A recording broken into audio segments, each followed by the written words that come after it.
Hello दोस्तों, maths करनी YouTube channel में आपका स्वागत और अभिनंदन है। आज हम कार्बन और उसके यौगिकों में कार्बन के कुछ यौगिक हैं उनके बारे में अध्ययन करेंगे। ठीक है, इसमें सर्वप्रथम है एथेनॉल। एथेनॉल का सूत्र होता है CH3CH2OH। इसके गुणधर्म आज पर अध्ययन करेंगे। शुद्ध एथेनॉल एक रंगीन द्रव्य यानी इसके एक रंगहीन द्रव्य यानी ये रंगीन होता है, इसमें कुछ रंग नहीं होता है और इसे एल्कोहल भी कहते हैं। किसे? एथेनॉल को एल्कोहल भी कहते हैं। एथेनॉल को किसी भी अनुपात में मिलाया जा सकता है। एथेनॉल है ना, उसको किसी भी अनुपात में मिलाया जा सकता है। एल्कोहल या एथेनॉल अच्छा विलायक है, ये एक तरह का अच्छा विलायक है, इसलिए इसको किसी अनुपात में मिलाया जा सकता है। इसलिए इसका उपयोग है वो टिंचर आयोडीन यानी कि एल्कोहल प्लस आयोडीन यानी कि टिंचर आयोडीन को निर्माण में लिए एल्कोहल प्लस आयोडीन का उपयोग किया जाता है। कफ सिरप टॉनिक आदि औषधियों में किया जाता है। किसका? एल्कोहल का उपयोग। सोडियम एथेनॉल के साथ हाइड्रोजन गैस देता है यानी कि सोडियम एथेनॉल के साथ हाइड्रोजन गैस देता है और एथेनॉल शानदार H2SO4 के साथ गर्म करने पर एथीन बनाता है। क्या बनाता है? एथीन बनाता है। अब इनकी अभिक्रिया, सोडियम के साथ एथेनॉल की अभिक्रिया यानी कि सोडियम है और ये एथेनॉल होता है। ठीक है ना, इसके साथ अभिक्रिया होती है तो ये CH3CH2O और N है यानी कि ये सोडियम एथोसाइड का निर्माण होता है। इसके साथ में हाइड्रोजन गैस भी उत्सर्जन होती है यानी कि सोडियम है वो मतलब एथेनॉल के साथ क्रिया करके हाइड्रोजन गैस देता है। ये संतृप्त हाइड्रोजन बनाने की अभिक्रिया, ठीक है ना, यानी ये संतृप्त हाइड्रोजन बनाने की अभिक्रिया क्या है कि भाई 443 केल्विन तापमान पर एथेनॉल को गर्म करने पर, वो भी किसके साथ? शानदार सल्फ्यूरिक अम्ल के साथ, तो ये एथीन का निर्माण होता है। यानी ये है एथीन का सूत्र। यानी एथीन का मतलब होता है इसमें डबल बॉन्ड आ गया, इसका मतलब ये है इसके पीछे इन जुड़ता है यानी कि ये एथीन का सूत्र है और इसमें एथीन का निर्माण होता है, इसके साथ जल का भी निर्माण हुआ है और यहाँ पर ये H2SO4 है वो निर्जलीकरण के रूप में कार्य करता है। यानी एल्कोहल से क्या क्या हानियाँ होती है वो देखो कि तनु एल्कोहल की थोड़ी मात्रा लेने पर हमें नशा आ जाता है। यानी कि एल्कोहल वो भी कौन सा? तनु एल्कोहल लेने से थोड़ी सी मात्रा लेने पर उसको नशा आ जाता है। शुद्ध एथेनॉल की मात्रा भी घातक सिद्ध हो सकती है यानी कि एकदम प्योर एथेनॉल यानी शुद्ध एथेनॉल होना उसका मतलब सेवन करने से ये घातक सिद्ध हो सकता है। अधिक मात्रा में सेवन करने पर उपापचय क्रिया धीमी हो जाती है। ठीक है, इसके फलस्वरूप किसके यानी कि इसके उपापचय क्रियाओं पर फलस्वरूप जिसमें देखो केंद्रीय तंत्र का तंत्र जमा मस्तिष्क वो कमजोर हो जाता है, समन्वय की कमी हो जाती है, मानसिक दुविधा में भी आ जाती है, उन्नींदापन मतलब नींद में समस्या आ जाती है, सोचने समझने की आदि भी कमजोरी आ जाती है एल्कोहल का अधिक सेवन करने से। अब एथेनॉल के विपरीत मेथेनॉल की थोड़ी सी मात्रा लेने पर हमारी मृत्यु भी हो जाती है। यानी कि एथेनॉल तो लेने से मतलब ये क्रिया होती है, ठीक है, लेकिन इसके विपरीत जो मेथेनॉल की मतलब थोड़ी सी मात्रा लेने पर व्यक्ति की मृत्यु हो जाती है। इसलिए देखो कि यकृत में मेथेनॉल है वो ऑक्सीकृत होकर के मेथेनेल का निर्माण करता है। यानी आपको पूछ लिया जाता है कि भाई यकृत में मेथेनॉल है वो ऑक्सीकृत होकर के किसका निर्माण करता है? वो करता है मेथेनेल का, और मेथेनेल से व्यक्ति अंध हो सकता है यानी कि व्यक्ति अंध हो सकता है। मेथेनेल से प्रोटोप्लाज्मा स्कंदित होता है यानी कि प्रभावित होता है। एथेनॉल महत्वपूर्ण औद्योगिक विलेय यानी एथेनॉल है वो महत्वपूर्ण औद्योगिक विलेय है। एथेनॉल का दुरुपयोग रोकने के लिए यानी क्या इसका मतलब अधिक उपयोग रोकने के लिए, ठीक है, इसमें मेथेनॉल जैसा जहरीला पदार्थ मिलाया जाता है ताकि इसका उपयोग कम हो सके और जिससे वे पीने योग्य नहीं रह सके। एल्कोहल की पहचान करने के लिए इसमें रंजक मिलाकर इसका रंग नीला बना दिया जाता है और इसे विकृत करते एल्कोहल भी कहते हैं। यानी कि एल्कोहल की पहचान करने के लिए इसमें एक रंजक मिलाया जाता है, कौन सा? वो भी इसका रंग नीला कर देते हैं। इसके बाद में ये एल्कोहल है वो विकृतिकृत एल्कोहल कहलाता है। अब देखो कि ईंधन के रूप में एल्कोहल या एथेनॉल का उपयोग किस प्रकार से किया जाता है। यानी कि गन्ना है वो सूर्य के प्रकाश को रासायनिक ऊर्जा में बदलने में सक्षम है। कौन? गन्ना सूर्य के प्रकाश को रासायनिक ऊर्जा में बदलता है। यानी कि मोलेसस यानी कि सीरा बनाने में गन्ने का उपयोग किया जाता है, यानी गन्ने के रस का उपयोग किया जाता है। किसका? मोलेसस सीरा बनाने में, और इसका किण्वन करके किसका? इस मोलेसस या सीरा का किण्वन करके एल्कोहल तैयार किया जाता है। आगे देखो कि कुछ देशों में एल्कोहल में पेट्रोल मिला करके स्वच्छ ईंधन में उपयोग में लाया जाता है। किसको? एल्कोहल को, और ये ईंधन पर्याप्त ऑक्सीजन होने पर CO2 और H2O बनाता है। यानी कि आपको कभी कभार पूछ लिया जाता है कि भाई एल्कोहल में पेट्रोल मिलाने पर किसका निर्माण होता है, तो CO2 और H2O का निर्माण होता है या बनता है ऑक्सीजन होने पर भी इसे ईंधन में। अब देखो पहले था एल्कोहल, अब है एथेनॉइक अम्ल के गुणधर्म, ठीक है। यानी एथेनॉइक अम्ल को एसिटिक अम्ल भी कहा जाता है। ये कार्बोक्सिलिक अम्लों का समूह है या इससे संबंधित होता है। कौन? एथेनॉइक अम्ल। यानी कि कार्बोक्सिलिक अम्ल का मतलब प्रकार्यत समूह यह होता है कि C डबल बॉन्ड O और OH होता है। एसिटिक अम्ल के 3 से 4% विलयन को सिरका कहते हैं। किसको? एसिटिक अम्ल होता है ना जो एथेनॉइक अम्ल कहलाता है, इसके 3 से 4% विलयन को सिरका कहते हैं। इसे अचार के परिरक्षक रूप में उपयोग किया जाता है। किसका? सिरका का। शुद्ध एथेनॉइक अम्ल का गलनांक 290 केल्विन होता है, इसलिए ये सर्दियों में दिनों में जम जाता है। यानी सर्दी हो ना वो उसके दिनों में ये जम जाता है। इसका गलनांक होता है 290 केल्विन और इस कारण इसे ग्लेशियल एसिटिक अम्ल भी कहते हैं। किसको? शुद्ध एथेनॉइक अम्ल को। एथेनॉइक अम्ल की अभिक्रिया देखो, पहले एस्टरीकरण अभिक्रिया यानी एथेनॉइक अम्ल और एथेनॉल दोनों की किसी अम्ल उत्प्रेरक की उपस्थिति में क्रिया कराने पर एस्टर का निर्माण होता है, ठीक है। यानी कि ये होता है एथेनॉइक अम्ल, यह होता है एथेनॉल, यानी कि ये अम्ल है इसकी अम्ल की उत्प्रेरक की उपस्थिति में क्या कराते हैं तो एस्टर का निर्माण होता है। एस्टर की गंध मृदु होती है, ठीक है, यानी कि इत्र बनाने में इसका उपयोग किया जाता है एस्टर का, और खाने में स्वाद बढ़ाने में इसका उपयोग किया जाता है एस्टर का।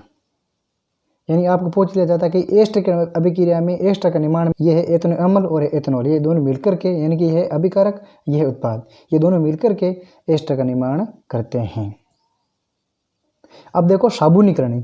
एस्टर सार एनओएच उत्प्रेरक की उपस्थिति में एस्टर पुनः एल्कोहल एवं कार्बोक्सिलिक अम्ल का सोडियम लवण बनाता है, यानी कि एस्टर है वो सार के साथ क्रिया करके वापस पुनः एल्कोहल और कार्बोक्सिलिक अम्ल है ना, वे सोडियम लवण बनाता है। इस क्रिया को साबुनीकरण कहते हैं, क्योंकि इससे साबुन तैयार किया जाता है या बनाया जाता है। किस? इस साबुनीकरण अभिक्रिया से। ये देखो ये एस्टर है और ये सोडियम के साथ क्रिया करता है, यानी ये एनओएच के साथ जो एक तरह का सार है, ये तो सोडियम एसीटेट बनाता है और साथ में C2H5 यानी एल्कोहल निर्माण करता है, और इसका उपयोग किया जाता है साबुन बनाने और शैम्पू बनाने में किया जाता है। किसका? सोडियम एसीटेट का। यानी कि एथेनॉल अम्ल में पहली अभिक्रिया थी एस्टरीकरण, और दूसरी है सार के साथ अभिक्रिया, और तीसरी अभिक्रिया है एथेनॉल अम्ल और में कार्बोनेट और हाइड्रोजन कार्बोनेट के साथ क्रिया।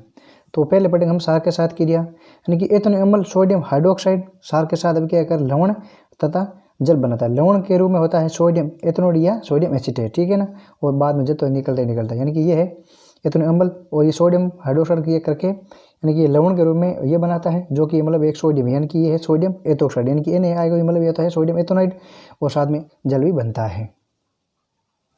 और अब है एथेनॉल अम्ल की कार्बोनेट एवं हाइड्रोजन कार्बोनेट के साथ क्रिया, यानी कि ये क्वेश्चन है वो मतलब आया हुआ है, किसी न किसी एग्जाम में जरूर आया हुआ है कि भाई एथेनॉल अम्ल में कौन कौन सी अभिक्रिया होती है। एक होती है एस्टरीकरण होती है, दूसरी होती है सार के साथ अभिक्रिया, और तीसरी होती है एथेनॉल अम्ल में कार्बोनेट और हाइड्रोजन कार्बोनेट के साथ अभिक्रिया। एथेनॉल अम्ल का इसके साथ क्रिया करके लवण तथा जल और CO2 बनाता है, ठीक है, और इस अभिक्रिया में प्राप्त लवण को सोडियम एसीटेट कहते हैं। ये देखो दोनों अभिक्रिया के सोडियम मतलब कार्बोनेट के साथ, एक होता है सोडियम हाइड्रोजन कार्बोनेट के साथ, यानी ये तो हाइड्रोजन कार्बोनेट है, ये है सोडियम कार्बोनेट के साथ क्रिया, जो कि मतलब सोडियम एसिड का निर्माण करता है, इसके साथ जल और CO2 का निर्माण होता है। अब है साबुन और अपमार्जक, यानी पहले साबुन, यानी साबुन उच्च वसीय अम्लों के सोडियम और पोटेशियम लवण होते हैं, यानी उच्च वसा के सोडियम और पोटेशियम लवण होते हैं, ठीक है ना। और वसीय अम्ल कौन कौन से होते हैं? देखो एक होता है पार्मेटिक अम्ल होता है, एक ओलिक अम्ल होता है, एक होता है एस्टेरिक अम्ल, ये होता है वसीय अम्ल, यानी कि जो साबुन है वो उच्च वसीय अम्लों के सोडियम और पोटेशियम लवण होते हैं, ठीक है। अब कि भाई ये तो होता है कार्बोक्सिलिक अम्लों का समूह, और यहाँ पर ये सोडियम या पोटेशियम लवण होते हैं, और यहाँ पर ये कार्बन की लंबी श्रृंखला होती है, ठीक है ना। अब इसमें देखो भाई, जब वसा अम्लों अथवा तेल या वसा को की क्रिया, ठीक है ना, यानी NaOH या KOH के साथ कराना, NaOH होता है सोडियम हाइड्रोक्साइड और KOH होता है पोटेशियम हाइड्रोक्साइड से कराई जाती है तो साबुन का निर्माण होता है। किसका निर्माण होता है? साबुन का निर्माण होता है, और साबुन बनाने की ये क्रिया कहलाती है साबुनीकरण। यानी कि आपने ये पूछ लिया जाता है कि भाई मतलब जब वसा अम्लों को या तेल या वसा है ना, उसको मतलब सोडियम या हाइड्रोक्स मतलब KOH के साथ क्रिया करने पर हमें एक साबुन का निर्माण होता है, इस प्रकार कहते हैं हम साबुनीकरण अभिक्रिया। ये देखो सोडियम हाइड्रोक्साइड क्रिया करने पर एसिटिक अम्ल की, ठीक है, तो ये सब ग्लिसरीन या ग्लिसरीन बनता है, ठीक है ना, और वहाँ पे बनता है सोडियम एसिड, एक तरह का साबुन होता है। यानी कि यहाँ पर देखो कि भाई आर है ना, आर का मतलब यहाँ पर प्रकाश समूह जुड़ता है, जैसे भाई कि भाई यहाँ पर पार्मेटिक अम्ल जुड़ सकता है, ओलिक अम्ल जुड़ सकता है, और यहाँ पर स्टेरिक अम्ल की जुड़ सकता है। और आपने स्टेरिक अम्ल की अभिक्रिया ये जो कि स्टेरिक अम्ल की अभिक्रिया है जिसमें सोडियम एसिड का निर्माण होता है, ठीक है ना। और साबुन की श्रृंखला बहुत ही लंबी श्रृंखला होती है, यानी उक्त अभिक्रिया में NaCl मिलाने से ये अलग हो जाता है, ठीक है। और उच्च वसा के सोडियम और पोटेशियम लवणों से बने साबुन ही जल में विलय होते हैं। अब देखो पोटेशियम, जो कि पोटेशियम साबुन यानी कि जो कि मतलब मृदु जल होता है, यानी कि KOH होता है मृदु साबुन और NaOH होता है कठोर साबुन। यानी कि पोटेशियम साबुन मृदु होते हैं, यानी कि इसको स्नान में उपयोग किया जाता है, ठीक है। और इस मतलब इन साबुन से मतलब शेविंग और साबुन बनाने में इसका उपयोग किया जाता है।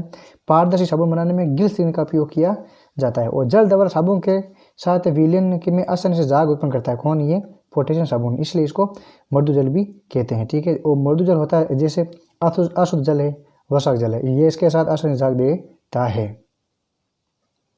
कठोर जल, यानी कि साबुन कठोर जल में कार्य नहीं करता, यानी कि झाग नहीं देता है, क्योंकि कठोर जल में कैल्शियम और मैग्नीशियम के आयन होते हैं, ठीक है। इसमें आयन होते हैं, लवण नहीं आयन होते हैं। जो साबुन के अणु में जो होता है ना सोडियम आयन, उसको वहाँ से हटा देते हैं। यानी कि साबुन है ना उसमें सोडियम आयन होते हैं, क्योंकि साबुन सोडियम और प्रोटीन बने होते हैं जो कि कैल्शियम और मैग्नीशियम है ना, जो कि साबुन के आयन को हटा देते हैं सोडियम को, ठीक है। और उच्च वसा के कैल्शियम और मैग्नीशियम के आयन बना लेते हैं, जो जल में क्या होते हैं, एक घुलनशील होते हैं, जिससे सफ़ेद की क्रिया नहीं होती है। किससे? जिसमें जैसे कैल्शियम और मैग्नीशियम आयन बनने के बाद में जो सफ़ेद अवशेष बनाकर साबुन व्यर्थ हो, यानी कि जो सफ़ेद अवशेष बनता है इसमें साबुन व्यर्थ हो जाता है और झाग नहीं बनते हैं। जैसे देखो नदी जल है, समुद्री जल है, भूमिगत जल है, भूमिगत में हैंडपंप का जल है, ट्यूबवेल है, यानी कि ये सभी होता है कठोर जल, ठीक है। अपमार्जक कठोर और मृदु दोनों प्रकार के जल में कार्य करता है, ठीक है। अपमार्जक सोडियम एल्किल सल्फेट तथा सोडियम एल्किल बेंजीन सल्फोनेट होते हैं। कौन? अपमार्जक, अर्थात लंबी कार्बोक्सिलिक श्रृंखला के अमोनियम और सल्फोनेट लवण होते हैं अपमार्जक है। ये आयन अपमार्जकों के सोडियम आयन और कैल्शियम आयन और मैग्नीशियम आयन से प्रतिस्थापित होकर के कैल्शियम और मैग्नीशियम के सल्फोनेट लवण बनाते हैं, ठीक है ना। और जो जल में घुलनशील होते हैं, यानी कि ये मतलब इससे अलग होकर के, किन से? ये सोडियम जो आयन बनाता है ना, जो कैल्शियम और मैग्नीशियम आयन बनाता है, इनसे ये अलग होकर के कैल्शियम और मैग्नीशियम के सल्फोनेट लवण बनाते हैं, जो जल में घुलनशील होते हैं और साबुन की तरह अवक्षेपित नहीं होते हैं, यानी कि जल को व्यर्थ नहीं करते हैं और सफाई का कार्य आसानी से हो जाता है। साबुन और अपमार्जक की द्वारा है वो सफाई क्रिया मिश्र बना करके की जाती है, यानी कि मिश्र एनिमा, ठीक है ना। यानी कि ये यानी कि सोडियम आयन है जो कि जल रागी होता है, यानी कि जल में घुलता है, ठीक है नहीं, ये जल में तरफ कार्य करता है। और ये जल विरागी होता है, ये जल के से दूर भागता है, यानी कि जल से इसमें हाइड्रोकार्बन श्रृंखला बहुत ज़्यादा जुड़ी होती है। और यहाँ पर ये सोडियम आयन होता है जो कि मतलब आयनिक भाग होता है, ठीक है। और ये होता है हाइड्रोकार्बन भाग, ठीक है। अब देखो इस प्रक्रिया को यहाँ से दर्शा गया, यानी कि यहाँ पर समझ लो ये केंद्र है, जैसे भाई मतलब बर्तन में पानी भरा हुआ और बर्तन के अंदर कोई कपड़ा भिगा हुआ है, ठीक है ना। यहाँ पर ये केंद्र है और बर्तन में वो मतलब कपड़ा है ना, उस कपड़े के अंदर जैसे कोई तेल या वसा का धब्बा है जो एक मेल है, ठीक है। यानी कि गंदगी की ओर ये कार्य करता है। कौन सा भाग? ये गंदगी की ओर जाता है और ये जाता है पानी की तरफ, ठीक है ना। यानी ये भाग करता है गंदगी पर कार्य, यानी उसको हटाने का काम करता है। और ये उसको मतलब जो गंदगी हट जाती है ना, उसको पानी में तैरने में सहायता करता है, ठीक है। तो ये बाहर जल की तरफ कार्य करता है और ये मेल की तरफ जो पूंछ होती है ना, ये हाइड्रोकार्बन की ये मेल की तरफ होती है, ठीक है ना। ये देखो ये जल के अंदर होता है और ये होता है गंदगी के अंदर। यानी कि जो डायग्राम में बात की गई ना वो भी यहाँ पर लिखी गई। जैसे देखो जब साबुन जल की सतह पर होता है, यानी साबुन, तो इसके अणु अपने को इस प्रकार व्यवस्थित कर लेते हैं कि इसका आणविक सिरा जल के अंदर होता है, ठीक है, यानी कि आणविक यानी आयनिक सिरा। और जबकि हाइड्रोकार्बन जो पूंछ होती है वो जल के बाहर होता है और तेल मेल को अपने केंद्र में एकत्रित कर लेता है, ठीक है ना।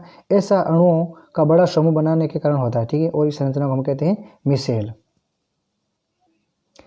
जल रागी और जल विरागी। जल रागी यानी कि ये जल में विलय होता है, ये आयनिक शिरा होता है, ये मिसेल की संरचना में बाहर की ओर होता है। जब मिसेल बनता है तो ये जल रागी जो बाहर की ओर होता है। अब देखो कि जल विरागी यानी कि जल में अविलय होता है बल्कि हाइड्रोकार्बन होता है, ये आयनिक शिरा नहीं होता है, ये मिसेल संरचना में अंदर की ओर होता है। जब मिसेल की संरचना बनती है ना तो ये अंदर की तरफ होता है। साबुन मिसेल के रूप में शौच करने का काम करता है, यानी कि साबुन है वो मिसेल का निर्माण करके शौच करने का काम करते हैं, यानी कि सफाई का कार्य करता है।